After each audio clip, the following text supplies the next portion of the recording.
Hey. Good afternoon, everyone.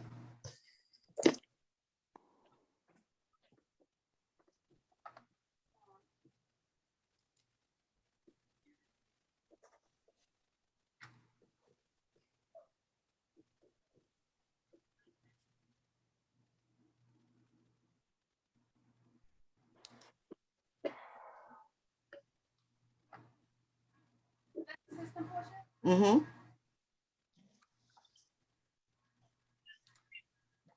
Good afternoon, everyone.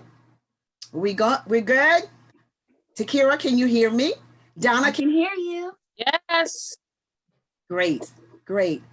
Good afternoon, everyone. We so apologize for not being able to come with you and share this message with you at 1 p.m. But we are here right now. So we're not even going to dwell on that. We're going to dwell in the moment. We're going to be in the present. We're here. Let's make this happen. I am Portia Wheatley. I am the founder and the president of a nonprofit organization acknowledged as Trophy of Life Incorporated, where we have the great pleasure and the honor and accepted assignment to render hope, encouragement, and inspiration. And my statement is to the whole wide world. And that's what we're going to do. Well, let me bring in my co-host. Hello, everyone. I am Takira Swan. I am so happy to be here with you on this afternoon. Before we bring on our wonderful, amazing, strong, beautiful guests, I just want to remind our viewers to please go to our YouTube page and like, share, and subscribe so that you can be a part of our team to help spread our message of hope, encouragement, and inspiration. Oh, doesn't that sound good? Hope for the world, encouragement for the world, and inspiration for the world. No matter how minute you think what you have to offer is, it is needed. It is definitely needed. And today we are going to offer hope, encouragement, and inspiration to the world through this vessel in the person of Donna Jones. Donna has an experience that she is going to share with us. I'm not even going to just go into it initially. I'm just going to let her share what happened to her, and she's going to bring to us some hope, encouragement, and inspiration. Donna, thank you so much for accepting our invitation to come and share your message. And go ahead, take it away. Thank you so much for the invite. Thank you so much, Portia and Takira. I just want to start by first giving all honor and praise to God, because without him, nothing is possible. And I just want to go right into it. In 2016, it was a rough year for me from the beginning of it to when I had an accident. Had an accident on a job where the forklift that I was using wasn't working properly, and I crashed into a pole and I crushed my left foot. It was so devastating, and I was just in so much pain. I'm screaming for my coworkers to come help me. It's like 10:15, 10:45 maybe. And we were about to get off work. I worked 3 to 10:30 at that time. And I'm screaming like, help, help, help. And at first nobody heard me, but they ran and got the supervisor. Somebody ran and got my phone for me to call my family to let them know. I was like, call my sons to let them know what had happened. I was married at the time, but I was separated during this time. And my kids really took care of me during this time. They had to rush me to shock trauma. When I got the shock trauma, they immediately took me to surgery, and I still hadn't been able to see my foot or anything that was going on with it, but I knew something was wrong. When I was finally able to see it, they had amputated 2 of my toes, my pinky toe and the toe next to my pinky toe. And I was like, wow. I was like, okay, well, I'm good with that. As long as they can get my foot straight back right, you know, because I've always been a shoe girl. I've always been a shoe girl, just like you, Portia. You know, if nothing else, I could do a $10 outfit and put on a hot pair of shoes, and you would not know that that outfit cost $10 because of how I was about shoes. So I think about 2 weeks after, when I woke up, I had this contraption on my leg that looked like a roller coaster. And I literally had nails in my leg from under my knee down to about my ankle to hold this contraption that they had my foot in place. And I think that's when I first saw that I had lost 2 toes. And I was like, oh my God. And the way that they had it covered in this machine, I really couldn't see. I just knew that I had lost 2 toes. So I had to sleep in this contraption. And I mean, it seriously was made like a roller coaster. Everything was made out of metal. And I was like, God, what has happened to me? I could remember everything that happened up into the part where I basically passed out because I was just in so much pain that my body just shut down. And about 2-3 weeks later, I went to see the surgeon who did my surgery. And the first thing he mentioned to me was amputation. And I was like, I don't really know nothing about amputation, but I know that means you want to cut off a piece of my body. But I heard God say amputation. And I was like, God, you didn't say that to me. Now, I know God's voice, and I was like, nah, you didn't say that. Not me. No. So I put it off, and I was like, I'm not doing that. We're going to do what we can do to save this foot. And the saints were praying. My family was praying. My mom's church was praying. And everybody was like, you know, God's going to save your foot. You're going to be okay. And, you know, it's going to be well. But what I remembered is that sometimes that God changes his mind. And what we may pray for may not be his will for our life at that time. And that's what I had to realize, because I knew when my surgeon first said amputation, I heard God say amputation.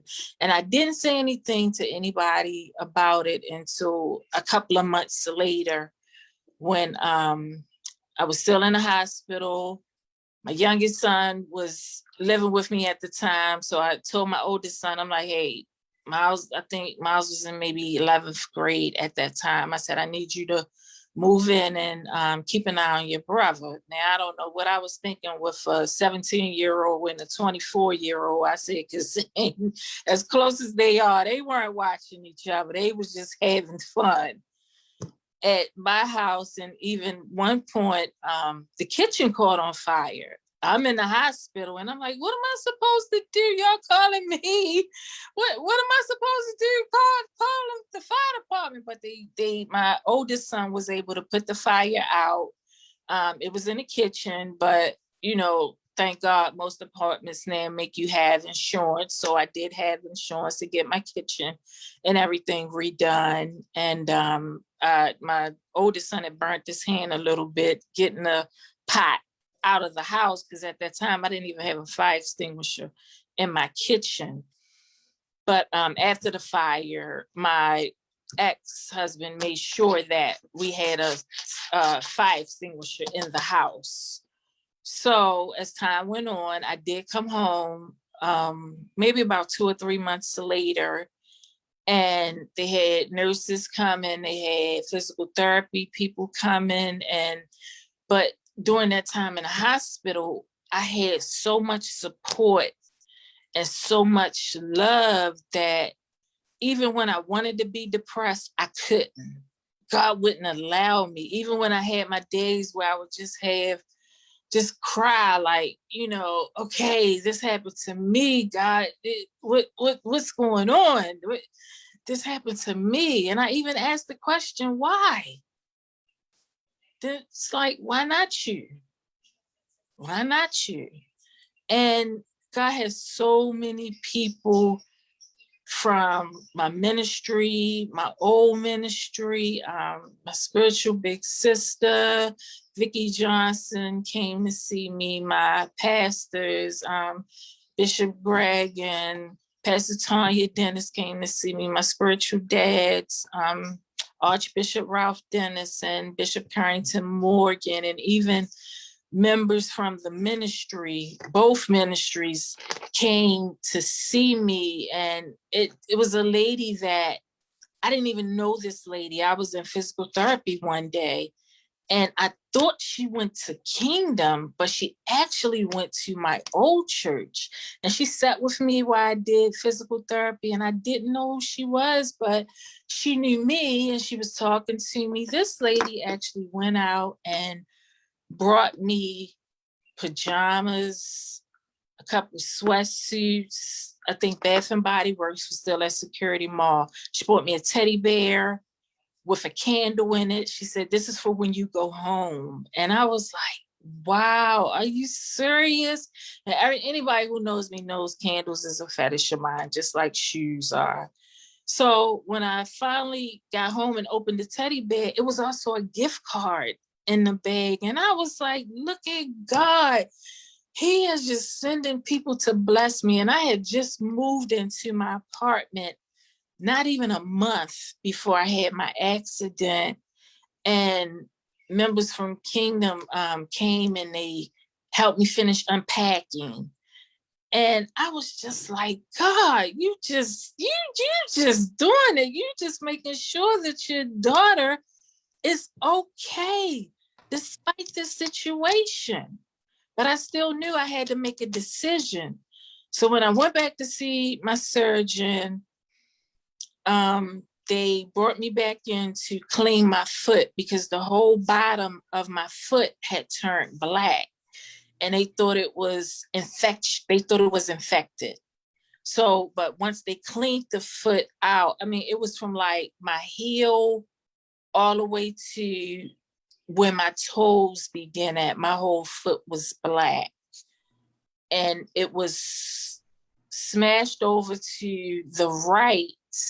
So I had lost the 2 toes and my foot was already smashed over. And I didn't know at the time, but we were going to do a skin graft. And they were going to do skin grafts to cover up the patches that didn't heal up on their own.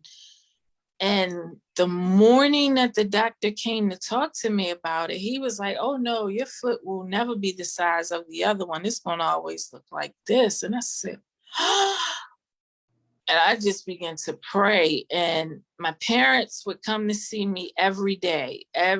One would come in the morning, one would come in the evening. My mom would cook like crazy for me, bring me food almost every day. And I had friends sending me flowers, and I have every card to this day that was given to me or sent to me at my home or even at the rehab facility that I was in once I got out the hospital. I remember Did you actually make the, did you actually have to have it amputated? Yes. What happened was, and I said, this is nothing but God. I had made up in my mind that I was going to do the amputation, but I was scared to tell my mother. I was scared to tell my mother. And the person that was my best friend at the time, I had called her that morning and I told her, and she asked me, you know, was I sure? And I was like, yeah, this is what I want to do. I was like, I'll have to wear a club shoe for the rest of my life. And I don't want to wear a club shoe. I'm a shoe girl. I want to wear 2 types of the same shoe. So after they cleaned my foot, they wanted to send me home and wanted me to come back the next day. And I was like, no, that's crazy. What's the point of me going home and coming back the next day? Well, as a result of that, I contracted MRSA in the hospital. So even if I wanted to keep my leg, I wouldn't have been able to. So when my surgeon came, I love Dr. O'Toole so much, because whenever I made a decision about something, he always asked me why. And I always had to explain to him why I came to the decision that I did. And that was so important. And that was just like, God, you really sent this man to me to really help me, because what doctor does that? Yeah. I don't know too many doctors that do that. Just ask you why. So when he came, I was hoping my mom would come a little bit later and wouldn't come early in the morning like she did. And instead she did. And when the nurse came by and was like, we have to quarantine you because you have MRSA, but that's all she said. And she said it in passing. And I didn't know what MRSA was. I didn't. My mother was like, that's a dirty person disease. What is that? And I'm like, Ma, I don't know. But once my surgeon came, he explained to me exactly what it was. Mm-hmm. And because I had contracted it that they were going to have to amputate.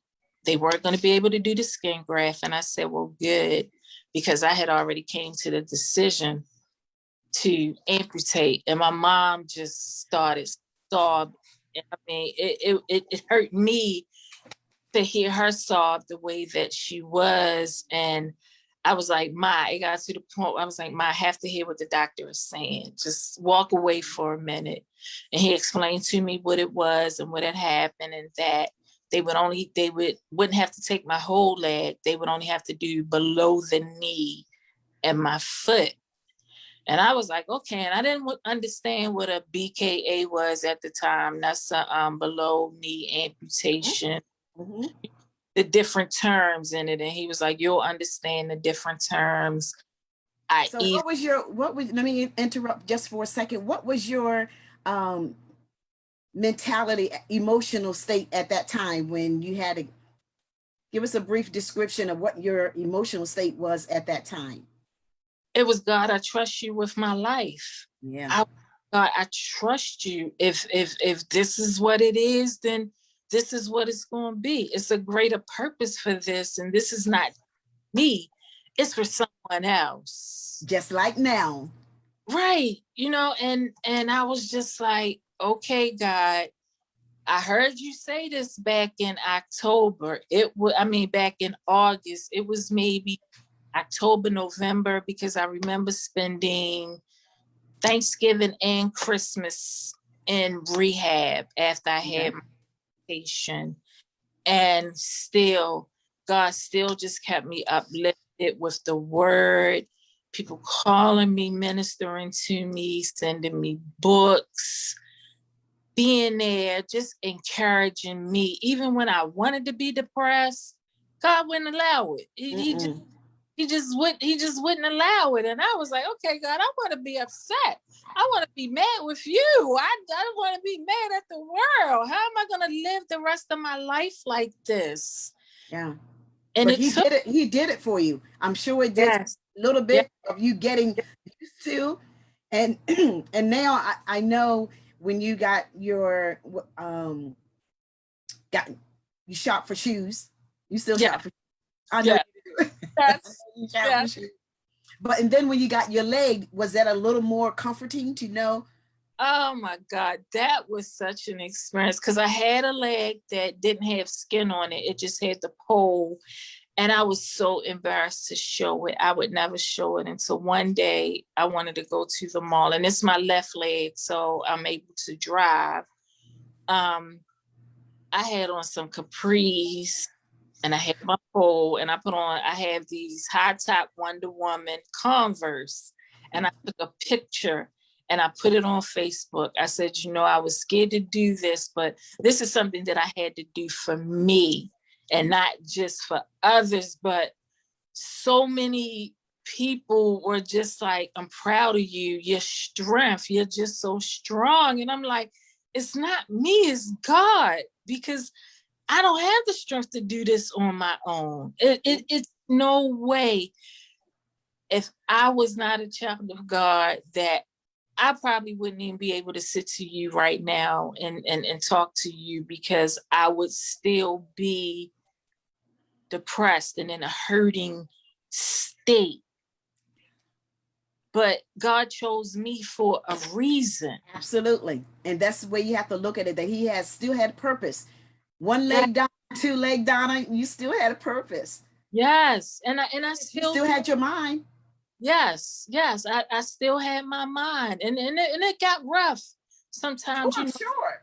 My kids, things were going rough, going through a divorce, all of this, losing my leg, all of this happened at the same time. And it's like, God, what is going on? I just don't know how I'm going to make it. I just don't know. And I was so depressed. One time I even took my medicine and drank some wine, and I was trying to leave out the house. And my youngest son was here, and I was like, I'm trying to go get my mom and my sister. They're downstairs waiting for me in a car. I got to take them home.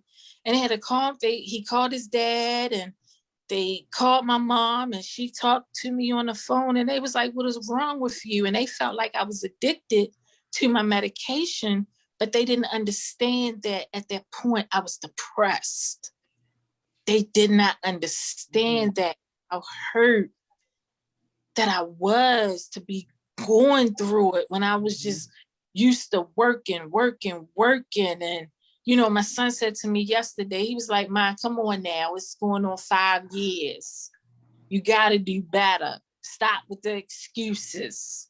It's things that you should be doing that I see other people with prosthetic legs doing." And I'm like, well, everybody's situation is different. And I don't think. But you can do it, Donna. You have word in you. Yes. You have all of this strength in you. You can do it. You definitely can do it. And when you take that one step, God is waiting right there to have you to take another. So yes, you can do it. So what would you leave with the audience? Maybe 2 sentences, 2 statements. What would you leave to someone who's just sitting, listening to your testimony? Don't give up. Trust God and not give up. Do not. There are some things that I can do now that I never thought I would be able to do. I still can't sit for a long period of time, stand for a long period of time, walk for a long period of time. And even through that, fighting for disability, because they're telling me that there are jobs I can do. And I'm like, I can't. I'm on this medication. I have disc problems in my back now, disc problems in my shoulder. I tore my meniscus in my right leg, but not to make excuses, but everybody handles pain differently.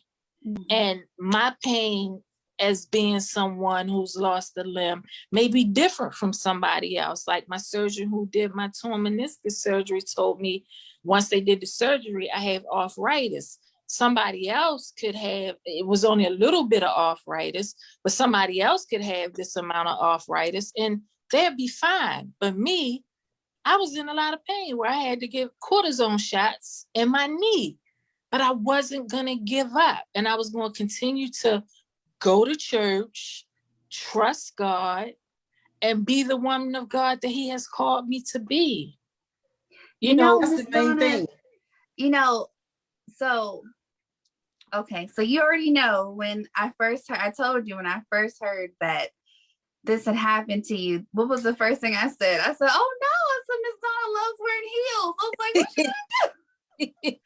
But even with everything that you've gone through, like nobody would have known all the additional things that you had to go through and all the phases of healing you had to go through.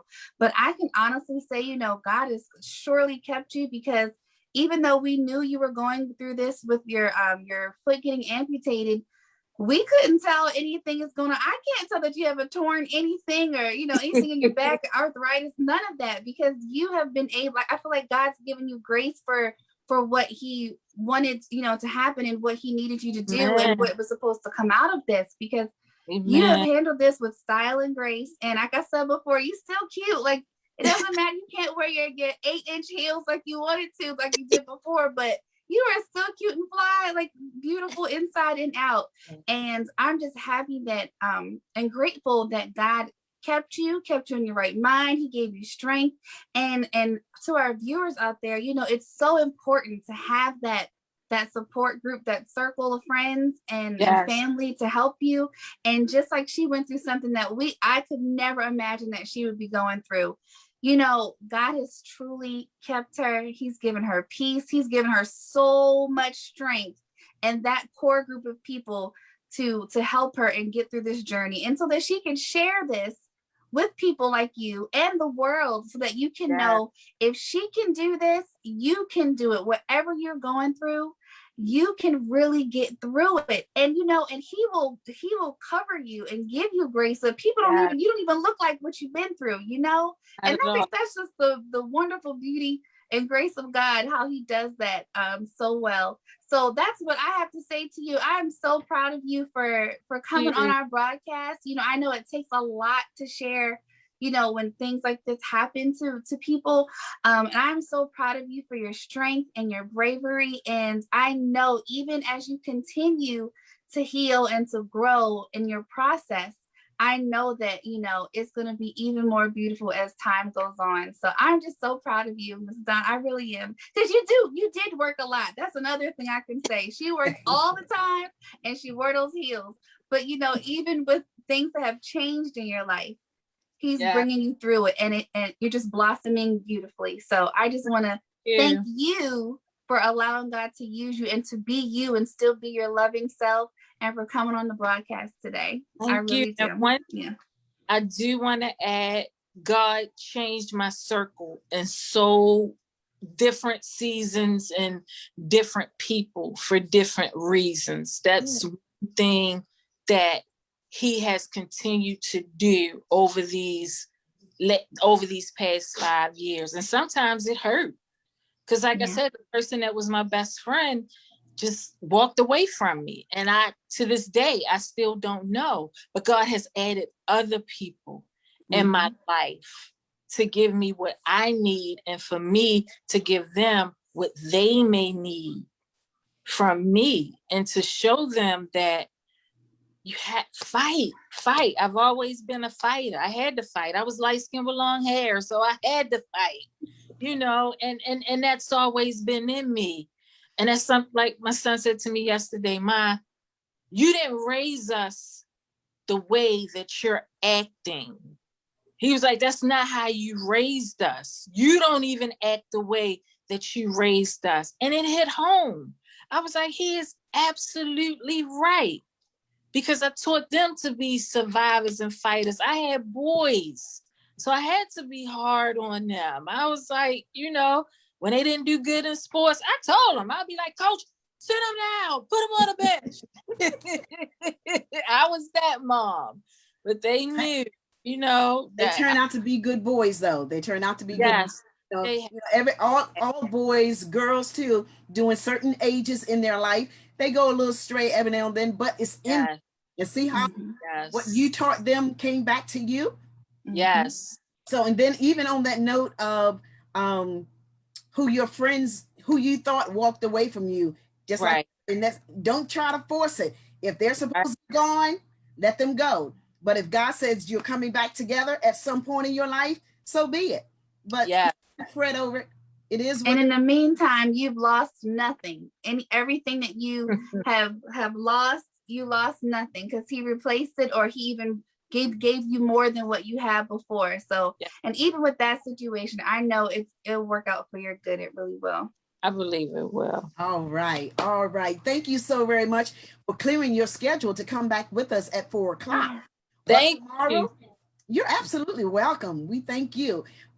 Tomorrow, we have a guest for you that you're going to enjoy again on Project 365. So we look to see you tomorrow at what time, Takira? 1 p.m. 1 o'clock. We'll see you then. God bless. I love you. God bless. Have a great day, guys. You too. Bye-bye. Thank you.